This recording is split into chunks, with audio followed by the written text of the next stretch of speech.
थर मेरे नज़दीक फितरत का एक खुला म्यूजियम है।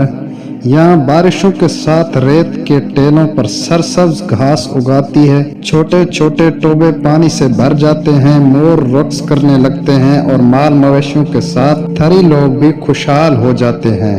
यूं तो थर की कई लोक कहानियां होंगी। दास्तानों में से एक लाजवाब किरदार रूपलो कोहली और उसकी बीवी माई भागी का भी है, जिसे आज भी कारंझर के लोग आने वाले सयाहों और मुसाफिरों को सुनाते फख्र महसूस करते हैं। आज की वीडियो में हम बात करेंगे सहराए थर में अज़ादारी इमाम हुसैन अलैहिस्सलाम के हवाले से।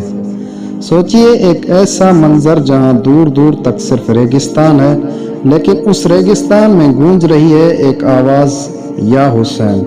ना गर्मी का डर, ना थकन का एहसास, सिर्फ वफा का पैगाम और मोहब्बत का समंदर। यही है थरपारकर सिंध का वो जुलूस जो दिलों को करबला ले जाता है। सिंध के दिल में बसने वाला थरपारकर एक ऐसा इलाका है जहां रहतली जमीन और तेज गर्म हवाएं आम बात है, लेकिन जब मुहर्रम का चांद निकलता है ये रेगिस्तान अहले बैत की मोहब्बत से रोशन हो जाता है। हर साल इस सुहाने सहरा में अज़ादार अपने इमाम हजरत इमाम हुसैन की याद में मातमी जुलूस लेकर निकलते हैं। सूरज अपनी शिद्दत पर होता है, लेकिन ये वफा के सिपाही सिर्फ एक आवाज़ के साथ चलते हैं, या हुसैन।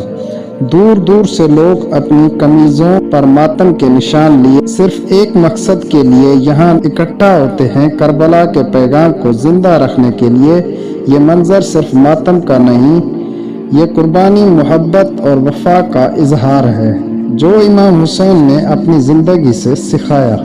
थरपारकर का ये मंजर दुनिया को ये बताता है कि चाहे हम रेगिस्तान के रेतीले रास्तों पर क्यों ना हो, हुसैन अलैहिस्सलाम का नाम हमारे दिलों का नूर है। आइए इस रूह परवार मंजर का हिस्सा बनते हैं, अपने दिलों को करबला की याद से रोशन करते हैं और पूरी दुनिया को ये पैगाम देते हैं।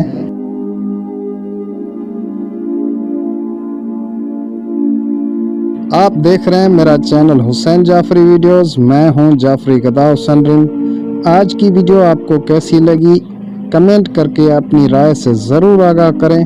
जुड़े रहिए हमारे साथ, मिलेंगे अगली वीडियो में। तब तक के लिए अल्लाह हाफिज़।